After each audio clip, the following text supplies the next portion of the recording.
को अचानक राधिका मौसी को किचन से कुछ गिरने की आवाज आई। उन्होंने बाहर निकल के देखा तो किचन में उन्हें कोई सफेद साड़ी में दिखा। वो चीख पड़ी, हे भगवान, आलतू जलाल तू आई बला को टाल तू, आलतू जलाल तू आई बला को टाल तू। राधिका मौसी को चीखते सुनकर श्रवण बाहर आता है भागते हुए। अरे माँ, क्या हुआ? क्या देख लिया? दादी माँ आ गई क्या सपने में? अरे बेटा, रसोड़े में देख तो कौन है? श्रवण रसोड़ी में झांक कर देखता है और उसे कोई नहीं दिखता अंदर। अब रसोड़ी में तो कोई नहीं है माँ। कोई सफेद साड़ी में नहीं है क्या? नहीं माँ, कोई भी नहीं है। चिल्लम चिल्ली की आवाज सुनकर काजल भी वहाँ आ जाती है।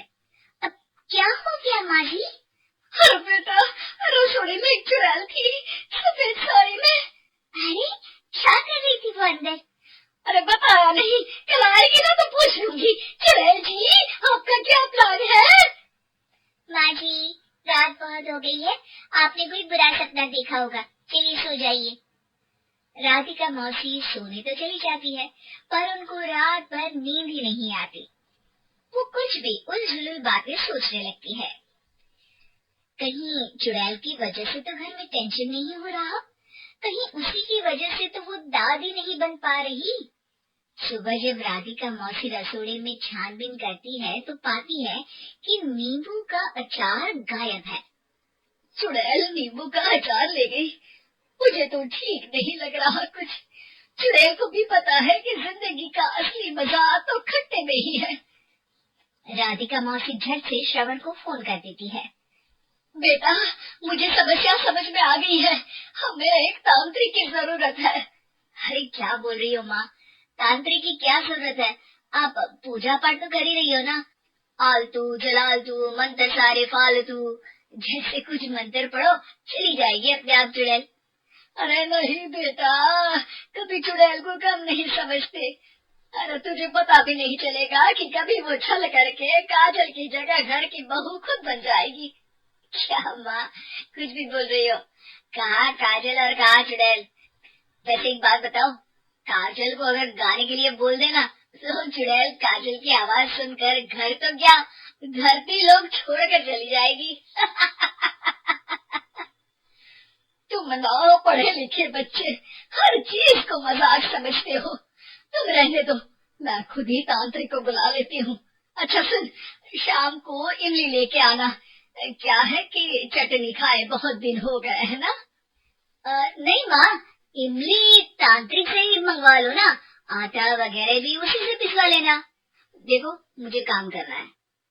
श्रवण रात को कई तरह की सब्जियों के साथ माँ के कहने पे चटनी के लिए इमली भी ले आया था, लेकिन राधिका मौसी के दिमाग में अलग ही फिल्म चल रही थी। उन्हें अब सिर्फ शक ही नहीं यकीन होने लगा था कि शायद चुड़ैल ने श्रवण पर अपना जाल बिछा दिया था, जिस वजह से श्रवण उनकी बात ही नहीं मान रहा था। पर कोई नहीं, आने वाली रात में राधिका मौसी खुद तैयार हो गई चुड़ैल को पकड़ने के लिए। रुद्राक्ष की माला, तुलसी का पत्ता, हनुमान चालीसा सब हाथ के पास ही था, बस चुड़ैल का इंतजार था। और जैसा राधिका मौसी ने सोचा था वैसा ही हुआ।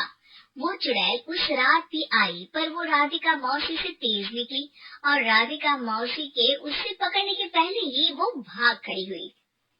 जरूर बहू पैसा आया है उस चुड़ैल का, तभी तो श्रवण के कमरे में गई है। और अगली सुबह राधिका मौसी पिछली रात हुए हमले में किन चीजों का नुकसान हुआ उसका हिसाब लगा रही थी।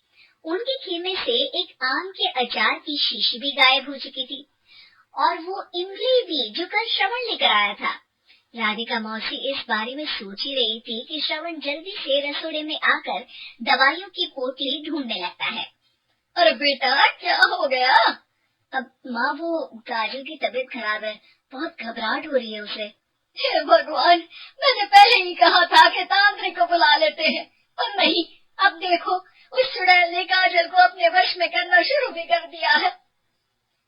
हालांकि श्रवण भूतों में विश्वास नहीं करता था, पर अब वो भी डर जाता है और राजी हो जाता है एक तांत्रिक को बुलाने के लिए।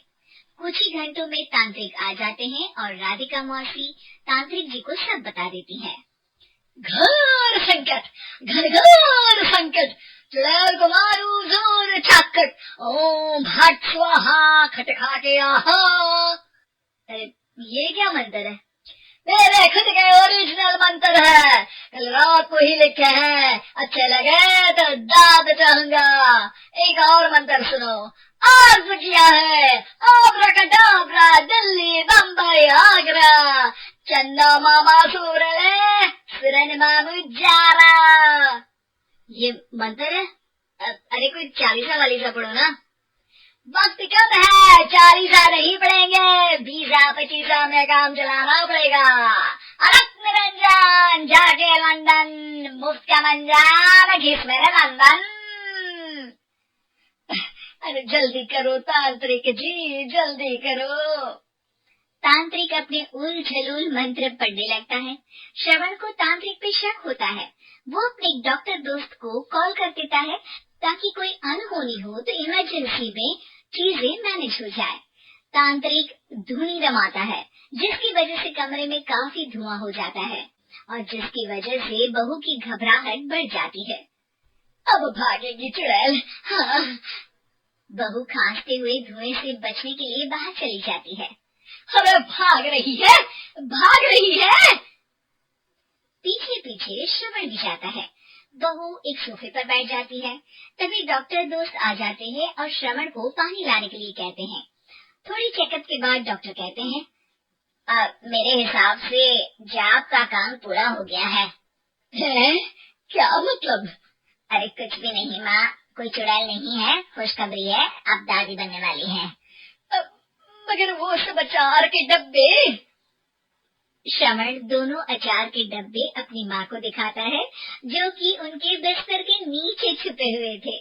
हाँ, आपने सही बोला था माँ, वो चुड़ैल काजल ही थी जो खट्टा खा रही थी। हमें कल ही पता चला, पर हमने आपको ये तांत्रिक वाला काम करने दिया ताकि आपको भरोसा हो जाए कि भूत वगैरह कुछ होता ही नहीं। अच्छा अच्छा, ये तो बड़ी खुशी की बात है, पर बेटा मुझे एक झाड़ू तो ला दे। क्यों माँ? ये तांत्रिक का भूत उतारती हूँ मैं। अब तांत्रिक राधा मौसी के डर से घर से भाग निकलता है और राधा मौसी उसके पीछे भागती है। और संकट ये घनघोर है, तांत्रिक मुआ चोर है।